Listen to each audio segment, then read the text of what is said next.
మీరు చూస్తున్నారు తెలంగాణ సమాచార్. విశాఖపట్నం ప్రెస్ క్లబ్కు రావడానికి కారణం ప్రధానంగా 4 అంశాలు మీ ముందు ప్రస్తావించేదానికి రావడం జరిగింది. మొట్టమొదటిది విద్యా విధానం, రెండవది ఉక్కు ఫ్యాక్టరీ, మూడవది అమరావతి, నాలుగవది ఇందిరాగాంధీ.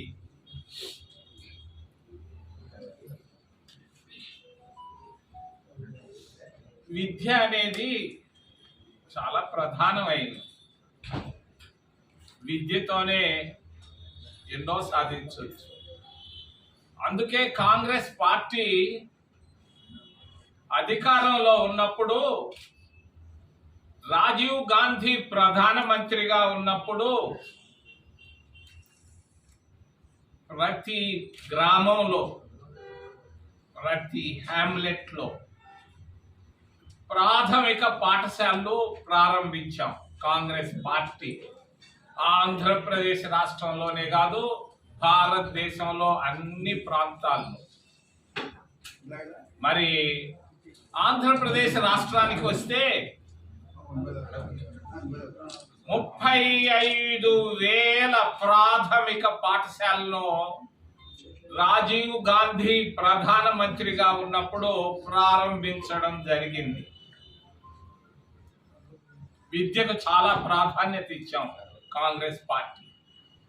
ఈరోజు విద్యా విధానాన్ని, ప్రాథమిక పాఠశాలల సంఖ్యను కూటమి ప్రభుత్వం తగ్గిస్తూ పోతా ఉంది. వాళ్ళ ఆలోచన 35,000 ఉన్నటువంటి ప్రాథమిక పాఠశాలను 10,000కు తీసుకురావాలన్నది వాళ్ళ ఆలోచన ఆంధ్రప్రదేశ్ రాష్ట్రంలో. పోయిన సంవత్సరం, ఈ సంవత్సర కాలంలో 5,000 ప్రాథమిక పాఠశాలలు తగ్గించడం జరిగింది. మరి ఈ సంవత్సరం ఇంకొక 5,000 ప్రాథమిక పాఠశాలను తగ్గించాలన్న ఆలోచనతో మోడల్ స్కూల్స్ అనే ఒక కాన్సెప్ట్ను చంద్రబాబు నాయుడు గారు తీసుకొని వస్తున్నారు. దీన్ని నేను ఖండిస్తున్నాను. చంద్రబాబు నాయుడు గారు తీసుకొస్తున్నటువంటి విద్యా విధానం, ప్రాథమిక పాఠశాలను తగ్గించడం నేను ఖండిస్తున్నాను కాంగ్రెస్ పార్టీ తరఫున. మరి పేదవాళ్ళు ఎక్కడో మాలవడిలో ఉన్నారు, లేకుంటే గిరిజన కాలనీలో ఉన్నారు, అక్కడ కూడా మేము పెట్టాం ప్రాథమిక పాఠశాలలు. ఎందుకు? ప్రతి బిడ్డ చదువుకోవాలి, ప్రతి బిడ్డ పైకి రావాలన్న ఉద్దేశంతో ప్రతి బిడ్డకు కాంగ్రెస్ పార్టీ ప్రాథమిక పాఠశాలలోనే కాదు, మరి హై స్కూల్లో, కాలేజీల్లో కూడా మధ్యాహ్న భోజన పథకాన్ని ప్రవేశపెట్టింది కాంగ్రెస్ పార్టీ మన్మోహన్ సింగ్ ప్రధానమంత్రిగా ఉన్నప్పుడు. దీన్ని నీరుగార్చే ప్రయత్నం చంద్రబాబు నాయుడు చేస్తున్నాడు. దీన్ని నేను ఖండిస్తున్నాను నిశ్చితంగా. తప్పు ఇది, తప్పు ఇది. ఎస్సీలు చదువుకోవడం కూటమి ప్రభుత్వానికి ఇష్టం లేదు, ఎస్టీలు చదువుకోవడం కూటమి ప్రభుత్వానికి ఇష్టం లేదు, మైనారిటీలు చదువుకోవడం కూటమి ప్రభుత్వానికి ఇష్టం లేదు, ఓబీసీలు చదువుకోవడం అసలే ఇష్టం లేదు. అందుకొరకే ఈ ప్రాథమిక పాఠశాలను తగ్గిస్తున్నారు. తప్పు తప్పు తప్పు అని తెలియజేస్తున్నాను. చంద్రబాబు నాయుడు చదువుకున్న స్కూల్ ఎక్కడా? ఆ రోజు ఉన్నటువంటి విద్యా విధానం ఈ రోజు ఎందుకు లేకుండా పోతా ఉంది? ఎవరిచ్చారు నీకు ఈ సొత్తు? 150 మంది ఎమ్మెల్యేలు ఉంటే చేస్తావా? నేను చెప్తున్నాను చంద్రబాబు నాయుడు గారికి, వెంటనే మీ విద్యా విధానాన్ని, మేము కాంగ్రెస్ ప్రభుత్వం తీసుకొచ్చినటువంటి విద్యా విధానాన్ని అదే విధంగా యథాప్రకారంగా చేయాలని నేను తెలియజేస్తున్నాను. ఈరోజు ఎస్సీల పరిస్థితి అధ్వానంగా ఉంది. ఆంధ్రప్రదేశ్ రాష్ట్రంలో కాళ్ళు చేతులు కట్టేసి పోలీసులు కొడుతున్నారు కాళ్ళ మీద, మరి చేతుల మీదే కాదు, చంపడం తప్పించి అన్నీ చేస్తున్నారు. తెలుగుదేశం ప్రభుత్వంలో పోలీసుల ద్వారా చేయిస్తున్నారు. మరి గిరిజనుల పురుషాంగాలు కోస్తున్నారు, పురుషుల పురుషాంగాలు కోస్తున్నారు అరకు ఛత్తీస్గఢ్ల మధ్య. ఎందుకు కోస్తున్నారు పురుషాంగాలు? అక్కడున్నటువంటి ఖనిజ సంపదను కోటీశ్వరులకు ఇచ్చేదాని కొరగా ఆడవాళ్ళ ముందే మరి గిరిజనుల పురుషాంగాలు కోస్తున్నారు. తప్పిది, తప్పు. ఒక ఓబీసీ మహిళ చంద్రబాబు నాయుడు కాన్స్టిట్యున్సీలో కుప్పంలో అప్పు చేసిందని చెట్టుకు కట్టేసి కొట్టారు ఒక మహిళను.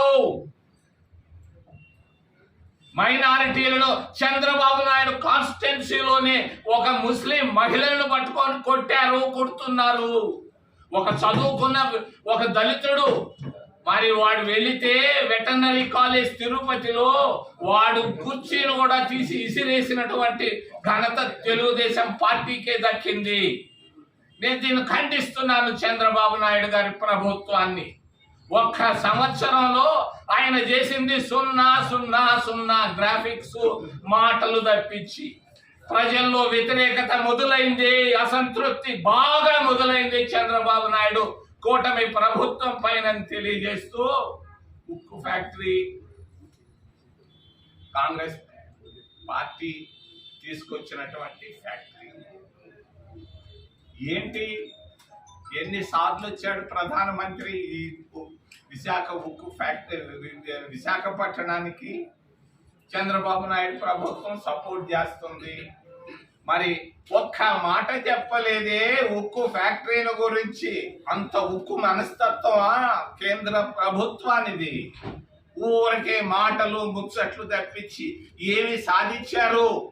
మొన్న వచ్చిపోయాడు ఆయన, మరి ఏదో చేసిపోయాడు. నేను దాని గురించి మాట్లాడటం లేదు. కానీ ఉక్కు ఫ్యాక్టరీల గురించి మాట్లాడకపోవడం చంద్రబాబు బలహీనతకు ఇది ఉదాహరణ అని తెలియజేస్తుంది. ఈ చిన్న పని చేయలేవా విశాఖపట్నానికి? ఏమి నువ్వు సపోర్ట్ ఇస్తున్నావు కదా, ఆయన ఒక్క మాట చెప్పొచ్చు కదా, మేము దాంట్లో నుంచి మరి కేంద్ర కేబినెట్ లో పెట్టి తీసేస్తాం ప్రైవేటీకరణను ఒక్క మాట చెప్పొచ్చు కదా. ఆ మాట కూడా చెప్పించలేవా? ఎందుకయ్యా నీ ప్రభుత్వం, నీ పార్టీ ఉంటే లేకపోతే ఏమయ్యా చంద్రబాబు నాయుడు గారు? ఏం చేశావు ఉక్కు ఫ్యాక్టరీల గురించి? సంవత్సరం దాటిపోయిందే, మాటలు చెప్పడం ఎందుకయ్యా? వెంటనే ఉక్కు ఫ్యాక్టరీని మరి కేబినెట్ లో పెట్టించి ఒక్క నెల లోపల విత్డ్రా చేస్తున్నట్టుగా తీసుకురావాలని చంద్రబాబు నాయుడిని నేను విశాఖ నుంచి మాట్లాడుతున్నాను సూటిగా. వెంటనే ఒక్క నెల లోపల ఉత్త మాటలు చెప్పాకు. 11,000 కోట్లు ఇస్తారు. ఎవడికాయ ఇచ్చేది? ఏందా నీ 1,000 కోట్లు ఎందుకయా? వాళ్ళకి ఒక్క మాట చెప్తే వాళ్ళు హాయిగా భోంచేస్తారు కదా. ఈరోజు విశాఖపట్నం ఇంత స్థాయికి రావడానికి కాంగ్రెస్ పార్టీ తీసుకొచ్చినటువంటి ఉక్కు ఫ్యాక్టరీయే కదా. ఎందుకు దీన్ని ఆపేస్తున్నారు? ఎందుకు ప్రైవేటైజ్ చేస్తున్నారు? అవసరం ఏంటి మీకని నేను అడుగుతున్నాను. వెంటనే విత్డ్రా చేయాలని కేంద్ర రాష్ట్ర ప్రభుత్వాలు నేను డిమాండ్ చేస్తున్నాను. మూడో అంశం అమరావతి. 26 జిల్లాలు ఉన్నాయి.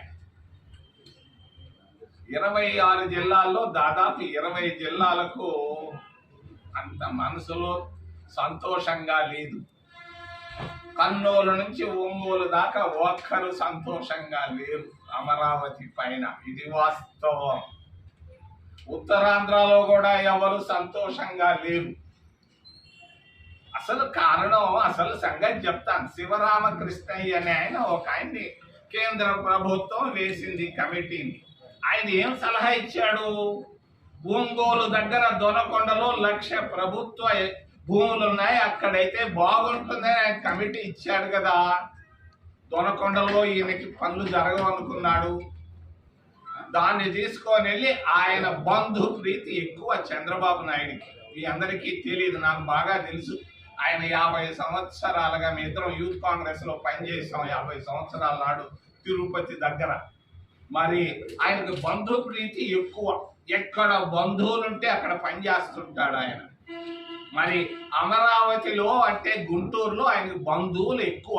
ఆ బంధువుల్ని కోటీశ్వరులు చేసేదాని కొరగా అమరావతిని ఆయన తీసుకున్నాడు. ఆయన చెప్పొస్తుంటాడు అప్పుడప్పుడు మాటలు బాగా బలి చెప్తున్నాడు ఈ మధ్య. మరి దేవతల రాజధాని అన్నాడు. నేను వెళ్ళి చూశాను, ఎక్కడన్నా దేవుడు కనిపిస్తాడా అని. నాకు కనిపించిందల్లా కర్రతుమ్మ చెట్లు. మరి అరటి చెట్లు, చెరుకు, ఈ తప్ప అడేమీ కనిపించటం లేదు. మరి మట్టి తీసి చూశాను, చేయబెట్టి లాగితే మూరడు మట్టి తీస్తే నీళ్లు వస్తున్నాయి. నీళ్లలో అమరావతి మరి రాజధాని కట్టడం ఎందుకయ్యా? బివి రాఘవులు, కామ్రేడ్ రాఘవులు గారు చెప్పారు, అయ్యా రాజధాని కట్టేదానికి 1000 ఎకరాలు చాలంటే 30,000 ఎకరాలు తీసుకున్నాడు. మరి ఇంకొక 40,000 ఎకరాలు తీసుకుంటున్నానని నిన్నే చెప్పాడు. ఎందుకయ్యా 70,000 ఎకరాలు? ఏమి చెయ్యాలనుకుంటున్నావయ్యా? మరి నీళ్లలో రాజధాని కట్టాలన్నా?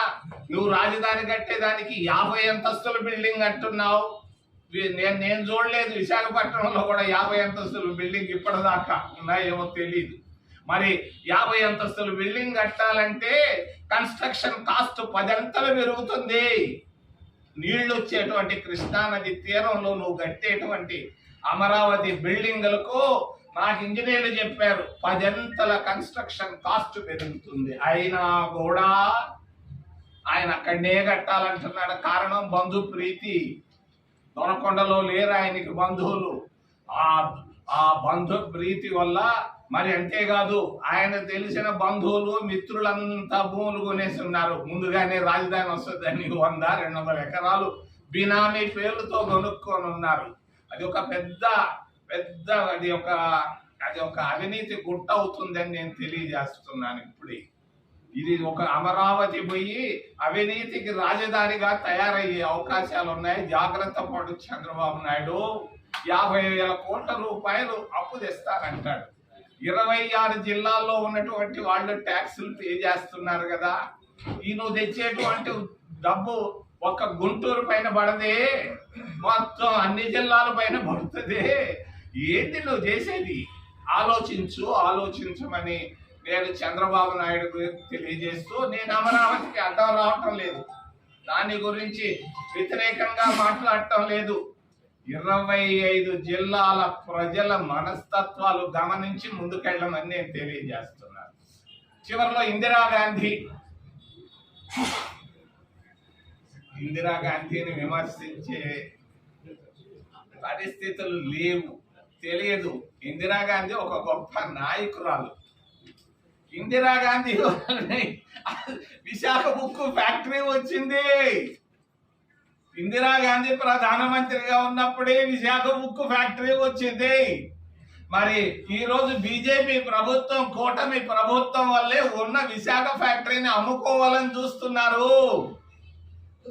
ఇందిరాగాంధీ గొప్ప పని చేసింది కదా, విశాఖలో ఉక్కు ఫ్యాక్టరీని తెచ్చిపెట్టింది కదా, ఉక్కు మహిళ కదా అమ్మా, అవునా కాదా? మరి పత్రికా స్వేచ్ఛను గురించి మాట్లాడుతున్నారు. అయ్యా, ఇందిరాగాంధీ పత్రికా స్వేచ్ఛను తీసేసిందని నేను అడుగుతున్నాను మిమ్మల్ని సూటిగా. ఈ రోజు మీకు పత్రికా స్వేచ్ఛ ఉందా? ఎక్కడుంది స్వేచ్ఛ? మీకు ఎక్కడ ఉంది? స్వేచ్ఛ లేదు. ఆ రోజు నేను ఇందిరాగాంధీ రోజుల్లో కనీసం రాసేవాళ్ళు మేనేజ్మెంట్లు.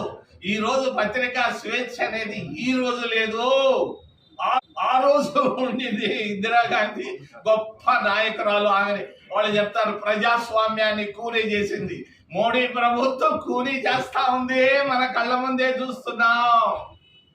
ఏంటిది? మరి ఎవడైనా చేస్తాడా? గిరిజనుల పురుషాంగాలు ఎప్పుడైనా చరిత్రలో మనం విన్నామా? ఈ రోజు పురుషాంగాలు వస్తున్నారే. ఇదే ప్రజాస్వామ్యం అంటే? ఆ రోజు ఇందిరాగాంధీ గిరిజనులకు సాయం చేసింది, ఎస్సీలకు సాయం చేసింది, పేదవాడికల్లా అడిగినోడికల్లా భూమి ఇచ్చింది, బ్యాంకులు జాతీయం చేసింది, పాకిస్తాన్ 2 భాగాలు చేసింది, దేశాన్ని బలోపేతంగా తీసుకెళ్ళింది. ప్రపంచ దేశాల్లో ఈ రోజు ఉన్నటువంటి విదేశాంగ విధానం అది ఒక విధానమా? ఆ రోజు ఆమె లౌకిక శక్తులన్నింటినీ కలుపుకుంటూ ఆ రోజు తీసుకొచ్చింది నాన్ అలైన్డ్ మూమెంట్ అని. అమెరికా వాళ్ళకి అగెనిస్ట్ గా తీసుకొని వచ్చింది. మరి అటువంటి ఇందిరాగాంధీని విమర్శించే హక్కు భారతీయ జనతా పార్టీకి మరి ఎవరికి లేదని తెలియజేస్తూ అరెస్టులు చేశారు. వెంకయ్య నాయుడు అంటారు. ఈ రోజు ఎంతమందిని అరెస్ట్ చేస్తున్నారు మీరు? ఎంతమంది? 1000 మందిని వాళ్ళు ఏదో వాళ్ళ ఆలోచన విధానంతో వాళ్ళ సిద్ధాంతాలతో ముందుకు పోతే కాల్చవతలు బారేస్తున్నారే సద్దెన్నం తింటుంటే అడవుల్లో. ఇదే ప్రజాస్వామ్యం. ప్రజాస్వామ్యం భారతదేశంలో బాగా బలహీనమైపోయింది. పత్రికా స్వేచ్ఛ కూడా బాగా బలహీనమైపోయింది. ఎన్డీటీవీ లాంటి మంచి టీవీ ఒకటి వస్తుంటే దాన్ని కూడా కొనేసేవే భారతీయ జనతా పార్టీ. ఏడుందయ్యా పత్రికా స్వేచ్ఛ? ఈరోజు ఉందని మీరు చెప్పుకోవచ్చేమో కానీ వాస్తవానికి ఈరోజు మరి పత్రికా స్వేచ్ఛ లేదు. జర్నలిస్టులకు ఫ్రీడమ్ లేనే లేదు. భారతీయ జనతా పార్టీ హయాంలో అందరూ భయంతో ఉన్నారు. మీరు రాయాలనుకుంది రాసినా కూడా ఆడ మేనేజ్మెంట్లో కట్టు కట్టు కట్టు. ఎవడు ఎందుకంటే వాడి పైన ఈడీ వచ్చి కూర్చుంటుంది, వాడికి భయం. ఈ పరిస్థితుల్లో భారతదేశం ఉంది. ఇందిరాగాంధీ గొప్ప నాయకురాలు, రాజీవ్ గాంధీ వల్లే విద్యా విధానంలో ప్రతి మారుమూల ప్రాంతాలకు కూడా పాఠశాలలు పెట్టాం. అటువంటి విద్యా విధానాన్ని కంటిన్యూ చేయాలని చంద్రబాబు నాయుడు గారిని విశాఖపట్నం నుంచి నేను డిమాండ్ చేస్తూ, నేను ఏదైనా ప్రశ్నలు ఉంటే అడగమని మేము